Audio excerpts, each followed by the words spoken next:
and he is our academic head. Well, for breakfast this morning, thank you, Canon. Thank you for your words of introduction. Someone said to me just now, we're going to have a break before you begin to speak. It's interesting that the things you learn from your students. We decided to be outside this morning to really take in the beauty of our surroundings and more especially to be able to see the water of which this symposium seeks to focus in so many different ways.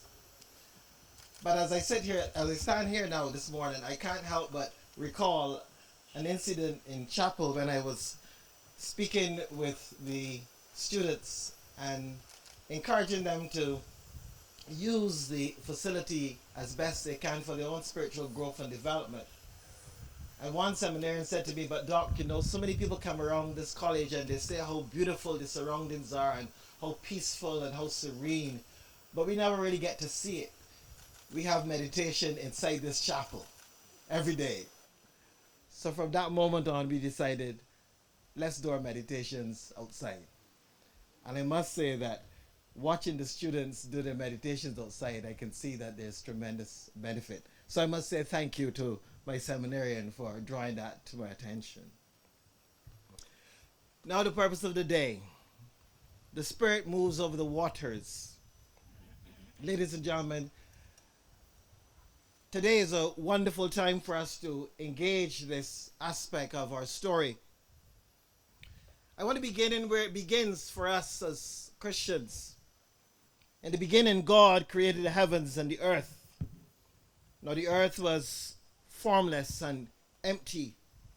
Darkness was over the surface of the deep, and the Spirit of God was hovering over the waters. And God said, let there be light. And there was light. Genesis 1:1-3. Water is a very powerful symbol, and even more so in the area of religious expression. It is perceived as a means of purification, not only physically but spiritually and figuratively as well. Water is also understood as the vital source of life and for life. Water, therefore, is an important aspect of life which is unseen and yet without which nothing that exists in any animated form can. The opening words in Genesis, therefore, suggest some primordial relationship between water and spirit. The hovering or the moving over speaks to some interaction which brings about something that is more than the sum of the parts. That interaction, the writer tells us, gives rise to light. Light is vibration. That light, we can call life. The Gospel of John picks this up when the writer says, in the beginning was the Word, and the Word was with God, and the Word was God. He was in the beginning with God. Through him all things were made. Without him nothing was made that has been made. In him was life, and the life was the light of mankind. John traces life back to its roots in light. Light, the vibration that occurred when spirit hovered over the water. This life, therefore, with this essential makeup, requires for its continued existence a constant source of its fundamental elements. Yet these elements are not the same in nature, for one is eternal and the other temporal. But where they overlap, where they intertwine, there's a resultant that was not there before. Somewhere between eternity and temporality hovers life. The new creation called life begins a journey of becoming. A journey which takes it into what one may call a great unfolding of a great becoming. That unfolding manifests numerous forms within the expanse of time and space until we arrive at what we have termed Homo sapiens. This being the result of a great expanse of that initial engagement has a part of the process the ability to be self-aware. This self-awareness allows her to understand that she is water and spirit. It is this understanding that opens up the way for our being here today.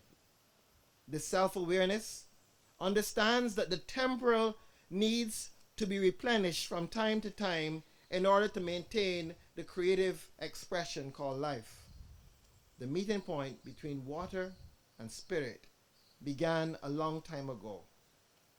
Of course, the awareness of this aspect of the requirements for the continuation of life was in place long before Homo sapiens and has been perceived in whatever form as an essential for continued existence.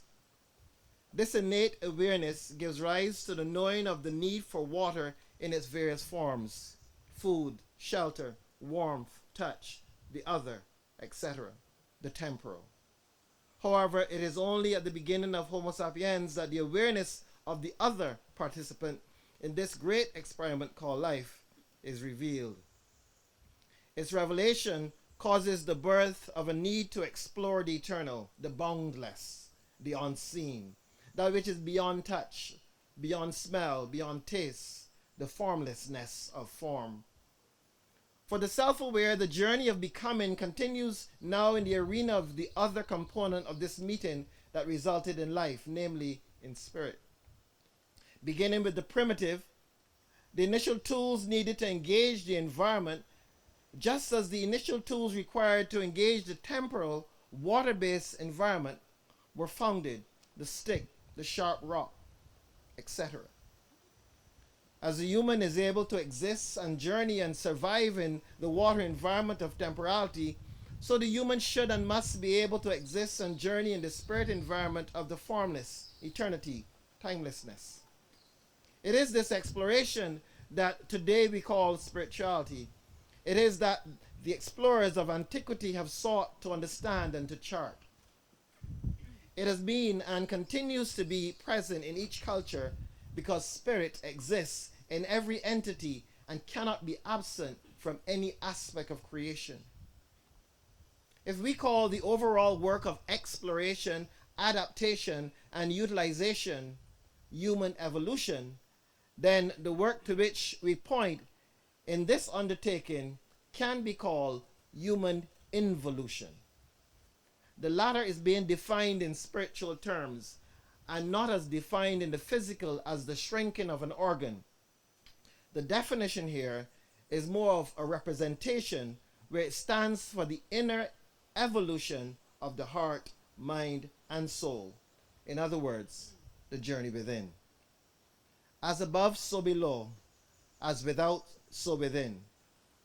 The need arises for measurement, for articulation, for shelter or structure, for unification, for cleansing, for revealing, for feeding, for sustaining, for attaining, for protecting. All that was experienced, developed, and manipulated to the service of that which is without becomes of importance in that which is within. Turning now to the inward journey and exploring what this entails. In reflection on this exploration, I am reminded of the pastime of fishing. There are those who go to the water's edge and sit in a comfortable chair and toss their line out. There are those who dress in waders and walk out into the water and throw their line out. There are those who join with others and walk out into the water with very little on and together throw out a net. There are those who get in a boat and go out into the deep and throw out their net or their line and wait. There are those who venture out daily in their Moses and throw out their nets for a draught. If you were here a little while earlier, you would have seen the fishermen of or bay here going out for their morning exercise. There are those who venture even further, equipped with refrigeration, and who stay out for weeks, if not for months. Friends, they're all fishing, but their catch is very different. So it is with spirituality. Within these variations of nets, bait, hooks, boats, sinkers, locations, failures, successes, they're all going fishing, just like Peter.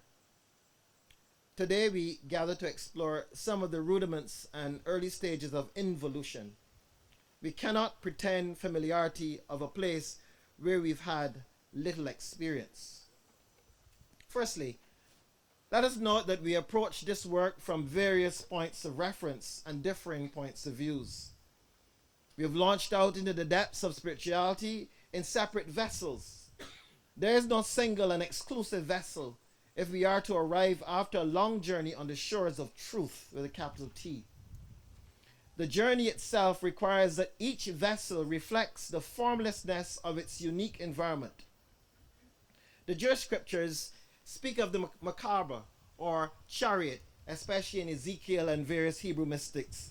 And various Hebrew mystics refer to a holy chariot, a unique vehicle for this journey. Modern understanding of this speaks more of it being a personal vessel that is specific to the individual.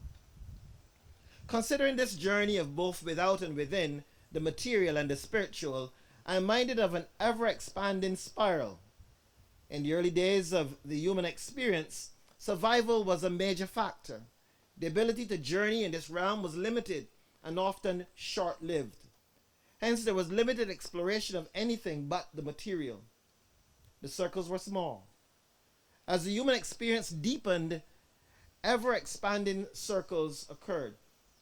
The awareness of another dimension within the realm of matter became more and more apparent.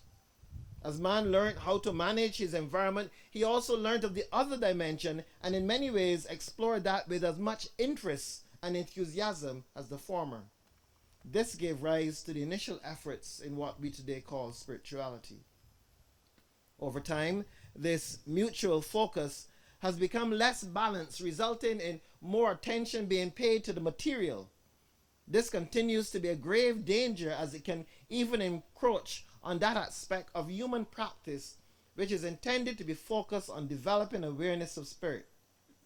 Religion, if not watched carefully, can more serve temporality than what it is intended to serve, namely the journey within. As the journey continues, there is now the need as well as the inclination to engage the two dimensions, while in the physical realm, delving equally as deeply into one as into the other. We now gather together in the hope for renewed emphasis on the spiritual aspect of life, especially within the religious movement of our time. How can we assist in deepening the awareness of spirit for ourselves and others? What are the tools that can assist in this work? What are the contributing factors from temporality that can enable us to inhabit this other dimension of life? I turn to the Caribbean story. And we're looking towards the east today, we're looking towards Africa. And the transatlantic crossing to the Caribbean was itself an encounter which too brought about a new creation. Tragically, on arrival, the new creation was given little opportunity to grow, but its existence could not be denied.